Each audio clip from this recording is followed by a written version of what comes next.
passer à présent à notre second reportage.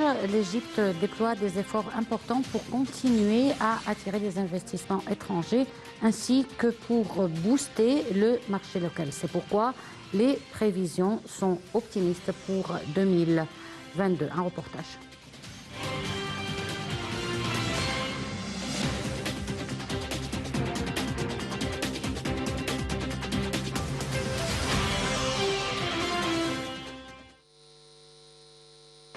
En ces débuts d'année, les indicateurs sont fortement positifs. Le dollar est resté stable face à la livre égyptienne en ce début d'année 2022 et pour le quatrième mois consécutif dans la plupart des banques opérantes en Égypte. De même, les économistes et les analystes financiers s'attendent au développement considérable des performances de la bourse égyptienne en cette année 2022 au milieu de nouvelles mesures adoptées par le gouvernement. Les actions égyptiennes n'ont pas connu de forte augmentation en 2021 par rapport à d'autres marchés similaires, ont-ils indiqué. Par ailleurs, le ministre des Finances, Mohamed Maït, a indiqué que le ministère tenait à créer un climat stimulant et attrayant pour les investissements locaux et étrangers afin d'approfondir le partenariat avec le secteur privé, notamment à la lumière du processus de développement que connaît l'Égypte. Maït a affirmé que le développement que connaît l'État dans sa structure institutionnelle et législative s'est traduit dans la modernisation et la mécanisation des systèmes fiscaux et douaniers de manière à aller de pair avec les critères internationaux pour faciliter les services fournis à la société d'affaires et aplanir les obstacles afin de promouvoir le mouvement du commerce interne et externe. Parmi les éléments garantissant la robustesse de l'économie figure le canal de Suez. À cet égard, le canal de Suez représente 12% du commerce mondial, a déclaré le président de l'autorité du canal, Oussem Rabia, notant qu'il avait atteint en 2021 les tonnages, les revenus et les passages de navires les plus élevés de son histoire.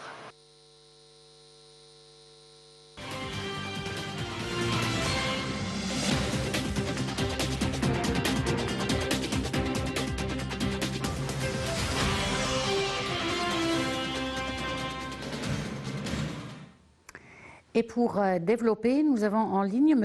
Nadim Samna, expert en planification. Bonsoir. Bonsoir. Alors, parlez-nous tout d'abord de la situation économique de l'Égypte actuellement. Bon, on voit actuellement que toutes les prédictions améliorent. On relève les prévisions de croissance pour 2022 par la Banque mondiale, par différentes institutions internationales. Donc il y a ce qu'on appelle un rétablissement de l'économie mondiale et il y a un effet positif sur l'économie égyptienne. Et c'est ce qu'on voit dans les différents indicateurs, les prévisions économiques. Mmh.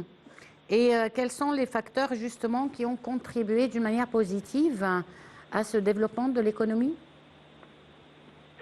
De manière générale, donc l'Égypte a eu une économie, il y a eu un choix de garder l'économie ouverte.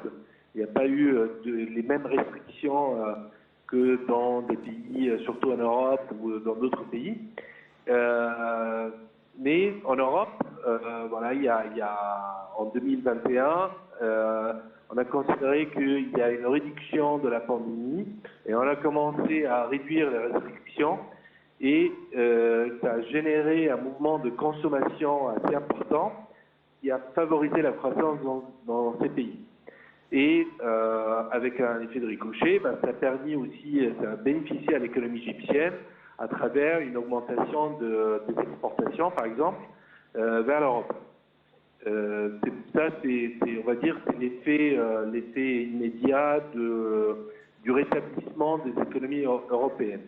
Et ensuite, il y a bien sûr le fait qu'il y ait un rétablissement de l'économie mondiale, on commence à avoir un peu plus confiance, on commence un peu plus à investir, on commence à consommer un peu plus. Donc tous ces éléments ont contribué au rétablissement et à l'amélioration des indicateurs économiques de l'Égypte.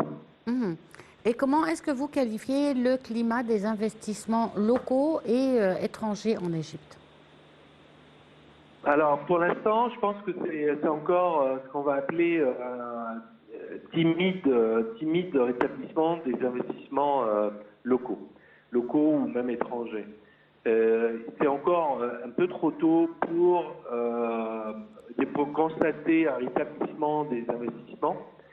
On est toujours dans la pandémie. Là, ce type de décisions, les décisions qui concernent l'investissement, sont lentes et prennent des cycles assez longs. Et là, on est rentré dans une autre phase, on va dire, de pandémie avec le variable Omicron. Donc, toutes les décisions sont stationnaires aujourd'hui et toutes les décisions d'investissement. Et il faut attendre encore la réduction de cette période pour retrouver les prémices du retour, on va dire, aux investissements, qu'ils soient locaux ou étrangers.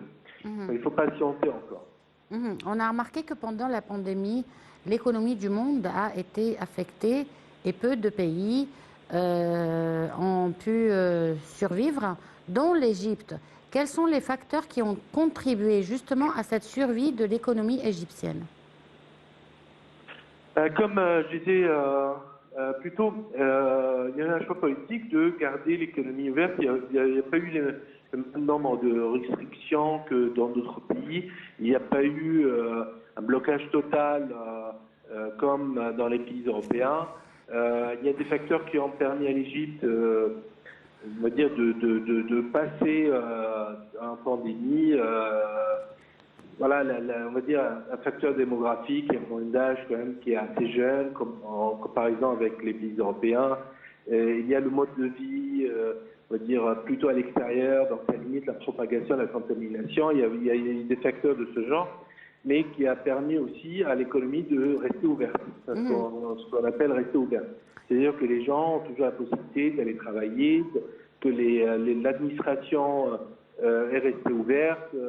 Donc ça a permis de maintenir un taux de croissance positif. Je crois qu'en 2020, il y a eu à peine moins d'une vingtaine de pays qui ont eu une croissance positive. Et l'Égypte faisait partie de ces pays.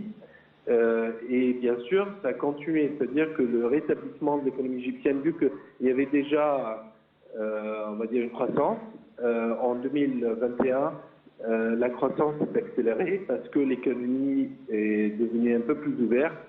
Et comme on disait tout à l'heure, il y a eu l'effet positif des économies régionales. Et on s'attend en 2022 à ce que la croissance s'accroît encore pour retrouver les niveaux que le gouvernement recherche, on va dire les niveaux de long terme, entre 6 et 8% de croissance annuelle. Bon, et quels sont les facteurs sur lesquels repose notre économie égyptienne?